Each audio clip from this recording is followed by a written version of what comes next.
the far corner of the Cleveland Metroparks Zoo, a place where exhibits old and new blend together to bring the world's northern regions to life, where guests can experience the rugged North American woods, the mystical Asian highlands, and the boreal forest of Russia, where you can find wolves, tigers, and bears. Welcome to the Cleveland Zoo's Wilderness Trek. Previously called the Northern Trek, I first experienced this exhibit back in 2013, and since then, roughly half of it has been transformed, creating one of the most unique mixes of modern and old-fashioned exhibit designs you'll ever see, with habitats dating from the 1960s all the way to 2023, and for me at least, it somehow kind of works. The trek is essentially split up into 5 sub-attractions, so after passing under the Fulton Road Bridge and taking a teasing look at what will be our final stop on today's tour, we'll begin with 1997's Wolf Wilderness. The well-furnished and aptly named Wolf Lodge is modeled after a 19th century trapper's cabin. Before fast-tracking through the first room, don't miss the 2 tanks tucked in the corner, one for a spotted turtle, a small endangered turtle found throughout the eastern United States and threatened by loss of habitat and illegal collection for the pet trade. The larger tank has Brook Trout. This trout relies heavily on cold, well-oxygenated water, which has caused some shifting in their U.S. range throughout the centuries, with southern populations becoming restricted to higher elevations, while the species began expanding westward as early as 1850. The brook trout's range has also been shaped by pollution and the introduction of other trout species. However, the species is still widespread and can be found in over 25 countries around the world. An open doorway leads to our first view of the cabin's backwoods, patrolled by the Mexican gray wolf, the smallest of the gray wolf subspecies, with only around 250 left roaming the wilds of Arizona, Mexico, and New Mexico. However, these low numbers still represent a success for a species that was once believed to be extinct in the United States. Historically, wolves have been the target of widespread hunting, trapping, and poisoning, which by the 1970s left the Mexican gray wolf teetering on the brink of extinction. Luckily, the introduction of the Endangered Species Act in 1973 kickstarted a plan for the recovery of the species. At the time, there were no known Mexican wolves remaining in the United States, so 5 wolves were captured in Mexico and brought to the US to begin a breeding program. In 1995, 2 additional captive populations were added to the program, bringing with them 33 individual wolves. 3 years later, in 1998, the first Mexican gray wolves were released back into the wild, with 3 packs and 11 total wolves released into Arizona and New Mexico. While their numbers are still low today, it's mostly good news for now, with the U.S. Fish and Wildlife Service's 2023 census reporting a population increase for the 8th year in a row. The wolf cabin continues with the arbor. Immediately on the right, you'll spot Ragnar, the zoo's bald eagle who arrived in 2016 after sustaining a wing injury in the wild. He shares his streamside home with a variety of fish, turtles, and other free-flying birds. Map turtles were given their name due to the thin, light-colored lines on their shell and skin that resemble lines on a map. The red-billed blue magpie, a native of India, China, and Southeast Asia, gives this North American attraction a small Asian twist, previewing what's to come outside. But first, we can't forget about what lies across from the streamside, which is more views of the wolves' woodland home and the American beaver, who, if you don't see them in their lodge, may be swimming in their 66,000-gallon pool, which they share with a snapping turtle, numerous fish, and is placed within the wolves' habitat, the only zoo exhibit I know of where a predator and prey actually share the same space. Beavers have clear eyelids that allow them to protect their eyes and see underwater at the same time, and their large liver and lungs allow them to stay submerged underwater for up to 15 minutes. Outside the cabin's exit is one of the original habitats, a simple but large yard for reindeer. one of whom was born at the zoo in 2019. Reindeer are the only member of the deer family in which females grow antlers as well as males. As seen here, these antlers are covered in soft velvet until they reach their full size, and the velvet is rubbed off to reveal hard bone in time for the mating season in the fall. Across the path is the Wilderness Trek's newest big thing. Opening last year, the Bear Hallow rotates Andean and sloth bears in 4 habitats, all of which come complete with uniquely designed but effective climbing structures for these arboreal bears and can be viewed from outside through mesh or close up through glass inside 2 covered viewing shelters. The second of which comes with a kid's climbing structure, allowing them to climb just like the bears. All in all, the Bear Hallow offers the bears 3 times more space than their former 60-year-old grottos. In the first habitat, I saw their male Andean bear Paca. Andean bears are more closely related to extinct short-faced bears than any of the other bear species around today. Throughout the Andes mountain range, these bears can be found living in forest, grasslands, and even scrub deserts. Despite meat making up only 5% of their diet, the Andean bear claims the title as South America's largest land carnivore. The sloth bear is also unique among extant bear species. In fact, when it comes to their diet, these shaggy Asian bears share more in common with anteaters than other bears. Like anteaters, sloth bears are myrmecophagus, or an animal that feeds on ants and termites.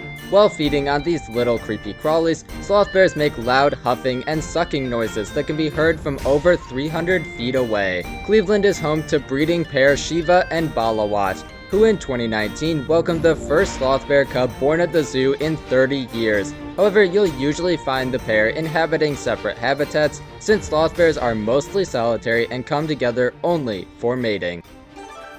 Opposite the Bear Hallow is the Asian Highlands. Added to the trek in 2018, this expansion modified 1 existing habitat and added 5 completely new ones.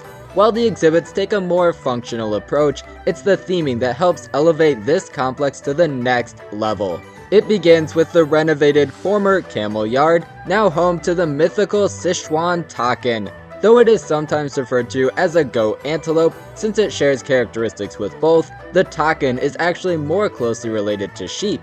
They live at altitudes of over 14,000 feet throughout the Himalayan mountains. To help them stay warm in the winter, the takin's moose-like snout has large sinus cavities that warm the air they breathe in, and the takin's oily skin acts as a raincoat, protecting them from precipitation. Legend has it the takin was created by the divine madman Lam Drukpa Kunli. After enjoying a meal of a whole cow and goat provided by the locals, he arranged the bones so that the head of the goat sat on the body of the cow and snapped the creature into being, creating the takin. The takin's golden coat is also suspected to be the inspiration for the golden fleece from Greek mythology. Leaving the main pathway, the Asian Highlands continues with the first of 4 rotational habitats that, like the Bear Hallow, rotate 2 species that we'll see momentarily. But first, receiving their own habitat in the corner is the red panda. A species that seems to be at every zoo these days, at least around the Midwest, but it's hard to complain when they are always a strong contender for the Animal Kingdom's Cutest Face Award. Though today they are confined to the mountain forest of Central Asia, red panda fossils have been discovered in North America, dating back as far as 5 million years ago. Since they were first described by Western scientists in 1825, the red panda has spent time classified as a member of both the bear and raccoon families, but was eventually deemed to be the only surviving member of the family Eluridae. After the first view of the second rotational habitat, the Asian Highlands hits its peak with a small courtyard bookended by moon doors and overhead passages on either end. A glass window offers another look into the second rotating exhibit, on this day inhabited by Edgar, an Amur leopard who arrived in Cleveland with quite the reputation back in 2016, having unfortunately killed his mate at a previous facility. Although populations appear to be increasing, there is still less than 200 Amur leopards in the wild, making them one of the world's rarest big cats. To deal with the harsh winters in their native Russia, the Amur leopard's hairs increase from 2.5 centimeters long during the summer to 7 centimeters in the winter. The second overhead tunnel was where I spotted one of the zoo's snow leopards. Unlike the Amur leopard, the snow leopard is not a subspecies of leopard, but rather its own species. In fact, genetic analysis indicates that snow leopards are more closely related to tigers than other leopards. Another difference between snow leopards and leopards is that snow leopards don't roar, but they still make a range of vocalizations including meows, chuffs, and growls. The snow leopard's wild range in the Himalayas is incredibly treacherous, so these big cats have to be tough. Not only can they withstand the frigid temperatures, but snow leopards can survive several 100-foot falls down the mountainside that may occur while hunting. This tunnel connects the third and fourth rotational habitats, with the last and smallest being specifically designed for cubs. Exiting out of the Asian Highlands, straight ahead is a forested multi-species yard for tufted deer and the Japanese red-crowned crane, the second rarest crane in the world, with an estimated population of between 1,700 and 2,700 individuals. These rare birds are also among the largest crane species, weighing up to 25 pounds. Flipping sides of the path, the wilderness trek shows off its more historical side with two large multi-level bear grottos that rotate North American bears. On my first visit to Cleveland back in 2013, I was fortunate to see Aurora, the last polar bear to live in Cleveland, only about a week before she passed away at age 30. Nowadays, you'll want to be on the lookout for the American black bear, the smallest but most widespread of North America's bears. In fact, with a total population of between 850 and 950,000, there is more than twice as many American black bears as all other bear species combined. The black bear has made a large impact on pop culture, with such characters as the teddy bear, Winnie the Pooh, and Smokey Bear being based on this species. In whichever habitat you don't see the black bear, you're sure to find grizzly bear brothers Cody and Cooper, who arrived at the zoo from Montana in 2011 after their mother was shot by a man in self-defense, and who I have to thank for one of my favorite older photos, also taken in 2013. The name grizzly bear refers to the white tips of their fur, which can give them a grizzled appearance. This name is commonly used to describe smaller, lighter populations of brown bear that live farther inland. However, all non-Kodiak North American brown bears are now generally considered to be grizzly bears. While they are more carnivorous than black bears and do hunt larger mammals including moose, a large portion of the grizzly bear's diet still consists of roots, fruit, and other plant material. In contrast to the black bear, which can be found in substantial numbers in 41 of the 50 US states, there is believed to be less than 1,500 wild grizzly bears left in the lower 48, all contained within 4 northwestern states. However, there is much larger, healthy populations in Alaska and Canada. Past the bears, this older section of the trek continues with the seal and sea lion pool, where I saw 2 of their California sea lions, perfectly designed for flying through the water with their sleek torpedo-shaped bodies. Quickly moving on to the complex's largest yard, which not too long ago housed the not-so-common in zoos Persian onager, but they were replaced by 3 American bison who came from the Minnesota Zoo in October 2022 and welcomed a calf of their own the following spring. Which leaves us with our final destination.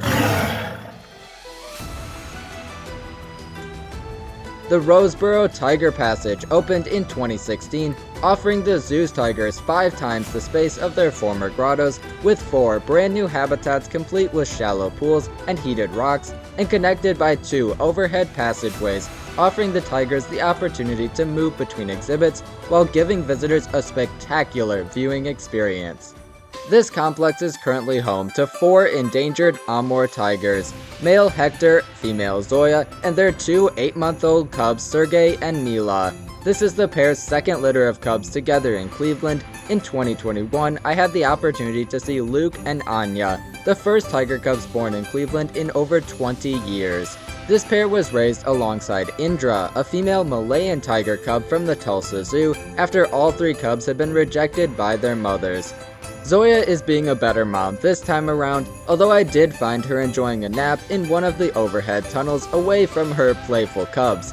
Tiger cubs are born blind and completely dependent on their mother. At around 8 months old, this is about the time that Sergey and Mila would begin learning how to hunt for themselves, although they will not be completely independent until they are 2 years old.